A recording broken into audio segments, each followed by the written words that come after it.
今天是非常特别的一天，我现在准备要开车去拿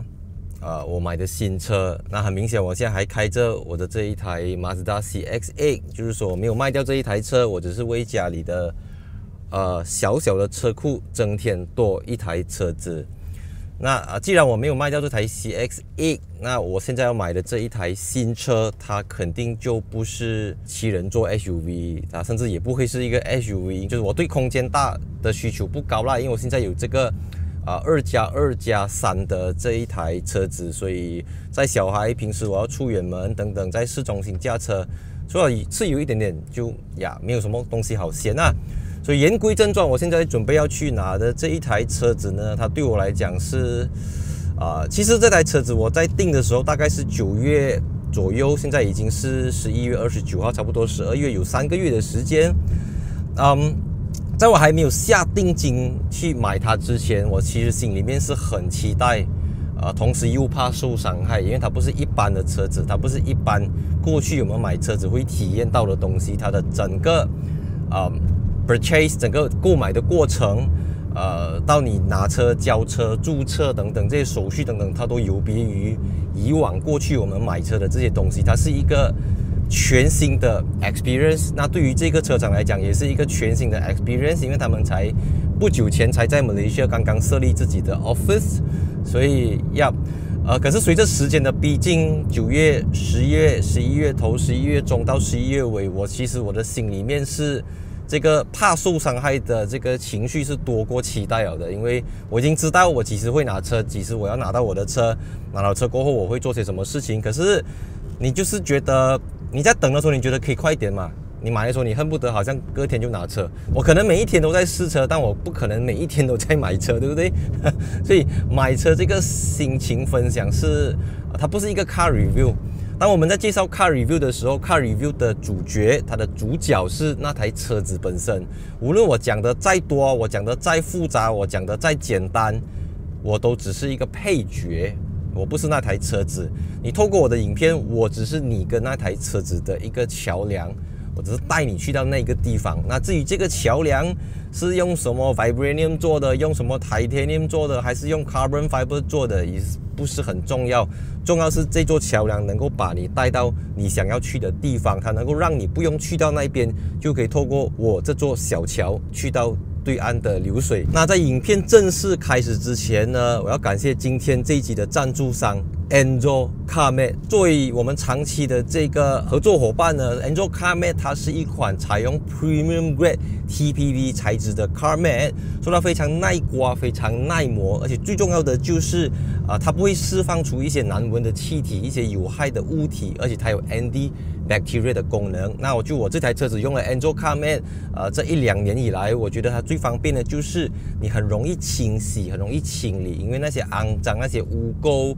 沙石等等，你马上就能够看得到，而且它也防水啦。所以我觉得 Enzo CarMate 它会提升车子的整个质感，特别是有些人可能穿高跟鞋，有时候下雨天路滑等等，因为它底部它不是用那个 Velcro 的，它是有这个 Anti-slip 的功能，所以它非常牢固的可以固定在你的这个地板，也不会伤到你的车子这样子。所以非常感谢 Enzo CarMate 提供了这一套非常 premium 的 CarMate。This is the first delivery of Model 3 in Malaysia. It's the official delivery in this country.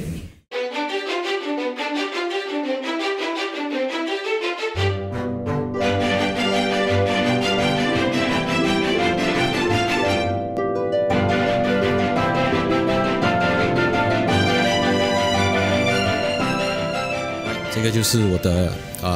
新车。其实我今天来到 Tesla Malaysia Cyberjaya 这边其实离我家才大概12公里而已。那是我第一次看到上了 Malaysia 车牌的，因为之前的 Model 3是Great Import， 不是 Malaysia Official 的啦，所以我第一次看到这个 Model 3 Highland有车牌号码的 ，which 是我自己买的车牌号码啦。所以这个 VL actually 是 JPJ EB 的，就是不是你随便买得到的啦，就是要去标，但是也不是很贵啦。So 没有什么意思的，因为 VLL， 然后775，本来是买775的，可是后来就加多一个5，给它比较 balance 一点这样子。So 我买的这个颜色是白色，然后其实白色在中国是要给另外再附加选项给钱的啦。可是，在马来西亚白色就是 default。然后整台车子我选配的东西只有白色的 interior， 我们就进去看一下。Welcome to my house。现在此刻看到车子的心情，确实还是有一点没有办法接受，这么快就多一台车子。因为我在过去一直讲，其实我如果人生目前这个阶段有10样最重要的东西，一台车子对我来讲是排在第11、第12样了，它不是最迫切、最需要的。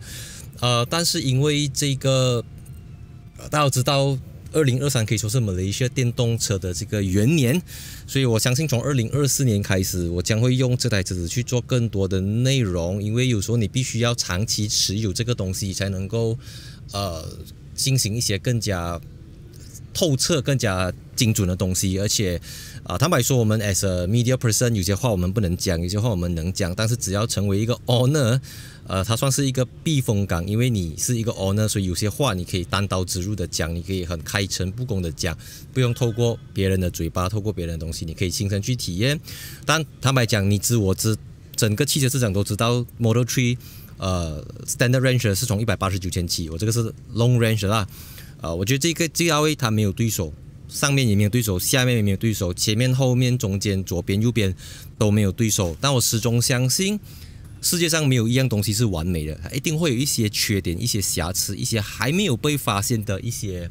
我不知道，我希望不会有啦 ，OK？ 我希望这个消费决定可以证明，我希望我可以证明我这个消费决定、这个消费行为不是太疯狂、不是太冒险的东西。那再补充最后一点，就是因为其实我买这台车子，我最大的心理障碍就是我家里没有充电桩，因为我住在 condo， 而且我不确定我会住在这个地方多久。你要装一个东西，等一下我又要搬了，又要拆，然后但是幸好是刚刚 Tesla 有说车主可以回到来 Cyberjaya 这边充电。那目前 AC Destination Charge 是不需要给钱，然后你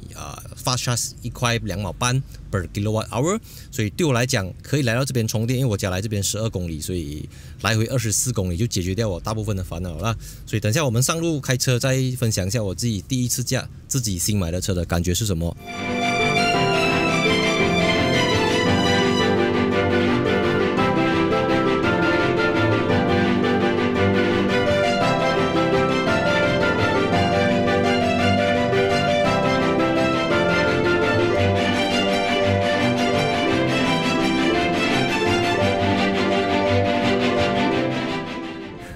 就跟很多人一样，我在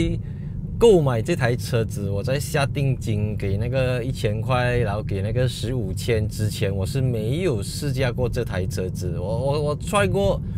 pre-facelift 的 Model 3， 可是这个新的车，这个 Malaysia 版本的改款版 Model 3， 我是没有开过的。那有一点怎么讲？因为通常我的角色就是让很多人在没有买车之前。然后可能可以看我的影片，然后了解更多，甚至到他们还没有踏进那间 showroom， 就已经知道这台车子适不适合他们，他们需不需要那台车子，因为车子完全他们可能看到影片也不用去试了，或者看到影片可以直接下订单。那现在倒返回来，我自己要买一台车子，然后我又没有驾过那台车子，所以我就非常需要依靠国际媒体试驾，国外的啦。我相信如果你是长期观众，你就知道，其实我一直以来我都很讨厌、很反对这种所谓的全部东西交给一个荧幕，然后现在甚至连 signal 也没有了，左右边是透过这边，就是太过简单。这样你可能就会问，这样我是不是一个 double standard？ 这样我是不是一个讲一套做一套的人？明明我都跟大家讲我不喜欢这些东西，但是guess what？ 我自己去选择了一个用一块荧幕主宰一切所有的东西。那一种米养100种人每一个买车子的人的目的都不同。因为我的工作来讲，第一我不需要车，第二我买这台车子并不是因为我是 Elon Musk 的粉丝，我很喜欢 Tesla 这个 brand， 我真的很喜欢，操控很好等等，不是，完全就不是这样子。那恰恰就是因为我对它抱有很多的疑惑，我觉得它没有这么完美，我觉得它还有一些东西我必须要找出来，到底有什么东西是它的一个你知道吗？最大的缺点还是什么？然后你说内饰的这些东西，我坦白讲，我这些年去了不是很多的汽车展，然后每一次我都会去看到很多的 concept car， 很多的概念车，然后这些概念车从 prototype concept car 到 pre-production car 到 production car 的一个过程，就是由简单变回复杂。当然真的要投入生产的时候，就会被很多东西给限制。这个不可以，那个不可以，这个不可以没有，那个不可以没有，这个不可以没有，那个不可以没有，这个不可以没有，那个没有。到最后它 production 出来的时候，跟你看到的 concept car 有时候是两辆车子来的。那 yes a concept。可是我可以这样讲，我现在驾着一个 Tesla Model 3facelift 的一个 concept car。对于很多品牌来讲，这就是你在车展上面看到的 concept car， 一个荧幕做完全部东西，不会因为有人 complain 我就放回这个signal 给你一支东西等等。我喜欢的是这一种精神。我当然觉得这个东西不好用、不实用，不 ergonomic， 怎么讲？不 user friendly。但是 come on，it works。很多人真的驾了过后就没有再 complain 了，但是不同的两个思维模式来的。所以我觉得东西是有时候这个时代社会所逼。如果到2030年的时候，全部车子都会变成这样子 ，Mercedes、BMW、Audi、Porsche 甚至 Ferrari， 大家都会用这个模式。这样为什么我不要从今天开始就用这个东西？就是为将来做准备，或者提早去体验这个东西。当然，我们讲到 EV， 永远都是一个争论不完的话题它是不是很环保啦，打油更便宜啦，充电桩不普及啦，各种各样你会有这些东西。但我觉得对于未来，我不觉得自己是一个悲观主义者啦。我觉得我们必须要主动的去接受一些东西，哪怕你不喜欢，哪怕你不接受，你必须要放下一些东西。你才能够去拿到更多的东西。有时候是这样子的，它未必是一个 happy ending 来的。我可以坦白说，可能1年后、2年后，我会拍一支 video 跟你讲，我驾这辆车它带给我有多少的不便，它到底真的是不方便，或者是会有一些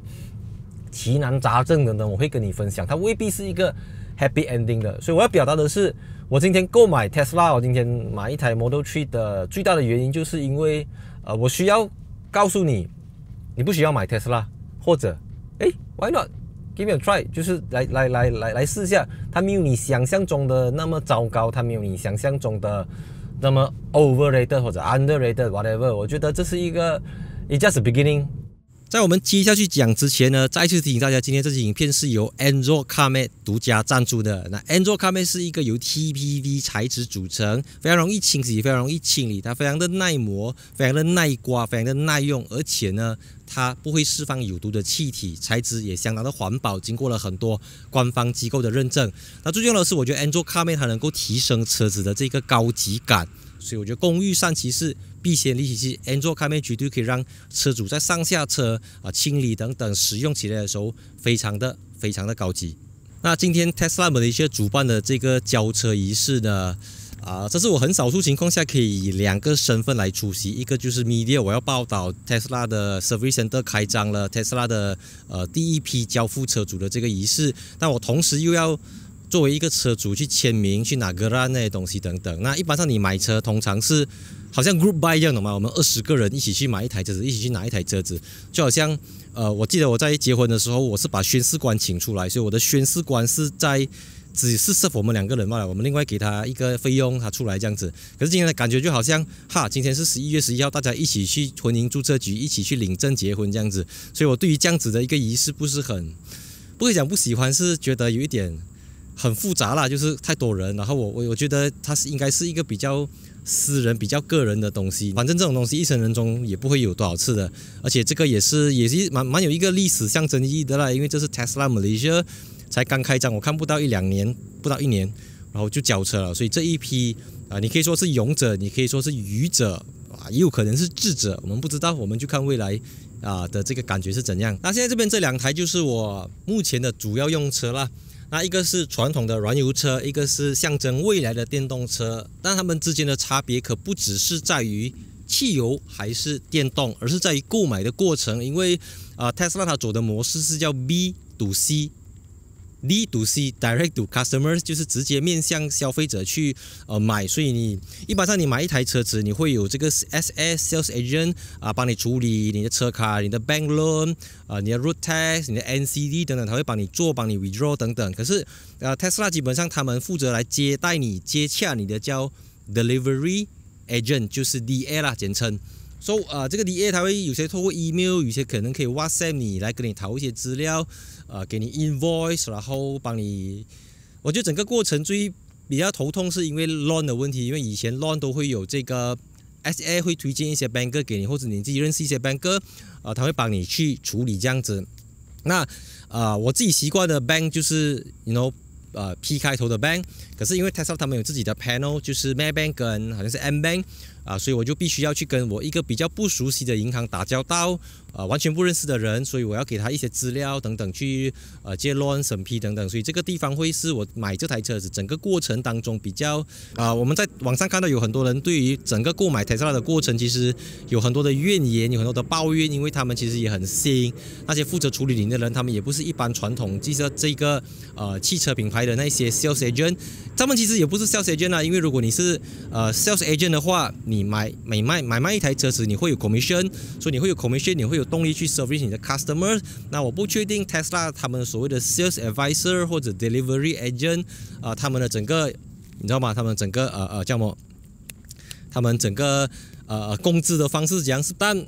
你相信我，现在Tesla 的这个销售模式，这个 direct to customers， 自己 on customers 的 database， 去掉 dealer， 去掉中间人，这个已经成为一个趋势。从这种经过 dealer， 经过 salesman， 经过代理，进阶到直接 direct sell 直销，就是 Tesla 直接卖你车子。可是它不是完美的东西，因为有时候你还是需要一个 sales agent 来 pamper 你懂吗？就是来回答你的问题，你要直接能够 reach 到那个人。